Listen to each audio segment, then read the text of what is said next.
అనేటటువంటి డిజిటల్ పేపర్లో కొంతమంది ప్రభుత్వ అధికారుల గురించి కొన్ని నెగిటివ్ న్యూస్ రావడం జరుగుతుంది.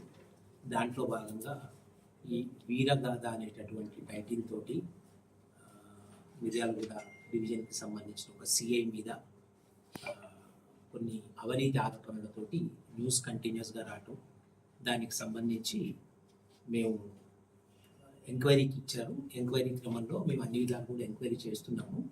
దానికి సంబంధించి ఎవరు కూడా దాంట్లో మాకు ఎంక్వైరీకి తగిన ఆధారాలు ఎవరు కూడా మాకు ప్రొడ్యూస్ చేయలేకపోయినారు. ఈ క్రమంలో ఈ కథనాలన్నీ సడన్గా ఆగిపోయినాయి. ఆ తర్వాత నిన్న రాత్రి ఈ ఒక బాధితుడి తరఫున బాధిత పోలీస్ అధికారి తరఫున ఒక పిటిషను మిర్యాలగూడ 2 టౌన్ పోలీస్ స్టేషన్లో ఇవ్వడం జరిగింది. అది బేస్ చేసుకొని ఈ క్రైమ్ మిర్రర్ పత్రిక బ్యూరో చీఫ్ ఆనంద్, జిల్లా రిపోర్టర్ రఘు, తర్వాత మిర్యాలగూడకు సంబంధించి వేములపల్లికి సంబంధించిన అంజీ అనే ముగ్గురు మీద కేసు నమోదు చేయడం జరిగింది. దీంట్లో మిర్యాలగూడ డివిజన్కి సంబంధించిన ఒక సిఐని వీళ్ళు ఈ పత్రికా కథనాలు ఆపాలి అంటే ఒక 5 లక్షల రూపాయలు కావాలని డిమాండ్ చేయడం జరిగింది. దానికి సంబంధించి ఈ సిఐ గారు ఫైనల్గా వాళ్ళతో మాట్లాడితే 2 లక్షలకి వాళ్ళు చివరికి మాట్లాడితే సిఐ గారు నాతోటి కాదు అని అన్నారు. ఆ తర్వాత ఈ విషయం తెలుసుకున్నటువంటి సిఐ గారి మిత్రుడు అతను దీంట్లో ఇన్వాల్వ్ అయ్యి వాళ్ళతోటి మాట్లాడి ఫైనల్గా అతన్ని వేరే మిత్రుడి ఇంటి దగ్గరికి పిలిచి అక్కడ 1,10,000 రూపాయలు ఈ అంజీ అనేటటువంటి ఒక రిపోర్టర్కి ఇవ్వడం జరిగింది. ఈ అంజీ ఆ అమౌంట్లో నుంచి అదే రోజు సాయంత్రం ఈ రఘు అనేటటువంటి జిల్లా రిపోర్టర్కి 1,00,000 రూపాయలు అందజేసి ఒక 10,000 తన సొంతానికి వాడుకోవడం జరిగింది. ఈ 1,00,000 రూపాయల నుంచి ఈ రఘు ఈ ఆనంద్ చీఫ్ బ్యూరో ఇచ్చినటువంటి నెంబర్కి అదే రోజు నల్గొండలో ఒక ఏటీఎంలో ఈ అమౌంట్ డిపాజిట్ చేసి దాంట్లో నుంచి ఫోన్పే ద్వారా ఈ ఆనంద్ ఇచ్చినటువంటి నెంబర్కి ఒక 85,000 రూపాయలు పంపడం జరిగింది.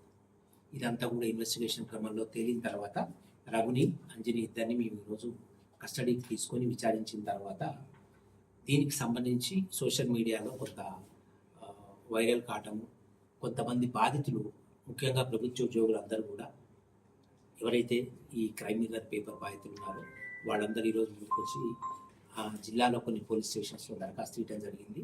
దానికి సంబంధించి నాగార్జున సాగర్ పోలీస్ స్టేషన్లో ఒక ఫారెస్ట్ డిపార్ట్మెంట్కి సంబంధించిన అధికారి, తర్వాత నల్గొండ 2 టౌన్ పోలీస్ స్టేషన్లో ఒక మెడికల్ డిపార్ట్మెంట్కి సంబంధించిన అధికారి, వాళ్ళ దగ్గర ఈ నిందితులతోటి జరిగిన లావాదేవీలకు సంబంధించి గూగుల్ పే ద్వారా జరిగినటువంటి లావాదేవీలకు సంబంధించి క్లియర్ ఎవిడెన్స్ ఉంది వాళ్ళ దగ్గర. దాని ద్వారా వాళ్ళు దరఖాస్తులు ఇవ్వడం జరిగింది. దానికి సంబంధించి కేసులు నమోదైనాయి. ఇంకొక 3 కేసులు కూడా ఇప్పుడే పోలీస్ స్టేషన్కి వచ్చినట్టు తెలిసింది. వాటికి సంబంధించి ఆధారాలు ఉంటే వాటి మీద కూడా కేసు నమోదు చేస్తాం. సో దీంట్లో ముఖ్యంగా ఈ నిందితుల దగ్గర నుంచి మేము ఒక 3 సెల్ ఫోన్స్, దేని ద్వారానైతే వీళ్ళు ట్రాన్సాక్షన్స్ చేశారో ఒక ల్యాప్టాప్ స్వాధీనం చేసుకోవడం జరిగింది. అదేవిధంగా ఈ మిర్యాలగూడ నుంచి ఈ సిఐ గారి కేసులో వసూలు చేసినటువంటి 1,10,000లో ఆ 1,00,000 రూపాయలు తీసుకోవటానికి ఈ దీంట్లో నిందితులు ఒక కారు వాడటం జరిగింది. ఆ కారు కూడా మేము సీజ్ చేయాల్సి ఉంది. అదేవిధంగా ఈ మిగతా కేసులు ఏమన్నా బాధితులు వస్తే మిగతా కేసులు కూడా చట్ట ప్రకారం ఆధారాన్ని బట్టి మేము నమోదు చేస్తాం. చాలామంది బాధితులు ఉన్నారు అనేటటువంటిది మాకు జిల్లా ఎస్పీ గారి ఆదేశాలతో దీంట్లో పూర్తి స్థాయి విచారణ చేయడం జరుగుతూ ఉంది. విచారణలో దోషులను తెలిసిన వాళ్ళందరినీ కూడా కఠినంగా శిక్షించబడతారు. Thank you. ఇప్పుడు ఎంతమంది బాధితులు ఉన్నారు? ఇప్పటి వరకు ఈరోజు నమోదైనటువంటి కేసులు, నిన్న ఈరోజు నమోదైన కేసులు 3. దీంట్లో 3 డిపార్ట్మెంట్స్కి చెందినటువంటి బాధితులు. ఒకరు పోలీస్ డిపార్ట్మెంట్, ఇంకొకరు ఫారెస్ట్ డిపార్ట్మెంట్, ఇంకొకరు మెడికల్ డిపార్ట్మెంట్. దీంట్లో ఏంటంటే వీళ్ళ గురించి కొన్ని వార్తలు రాసి ఆ వార్తలు రాయకుండా ఉండాలి అంటే డిమాండ్ చేయడం జరుగుతూ ఉంది. కాబట్టి ఎవరు బాధితులు ముందుకు వచ్చినా, మేము కంప్లైంట్ ఇస్తామని వచ్చినా కూడా వాళ్ళ దగ్గర ఉన్న ఆధారాన్ని బట్టి ఇంకా ఏమైనా ఉంటే కూడా నమోదు చేయడం జరుగుతుంది. తర్వాత ఎవరైతే ఈ పేపర్కి సంబంధించిన వాళ్ళు ఉన్నారో వాళ్ళకి అక్రిడేషన్ లేదనేటటువంటి వార్త ఒకటి ఉంది. దానికి సంబంధించి కూడా ఎంక్వైరీ చేయడం జరుగుతుంది. ఎక్స్టార్షన్ అంటే బెదిరించి డబ్బులు వసూలు చేయటం, బెదిరించడం.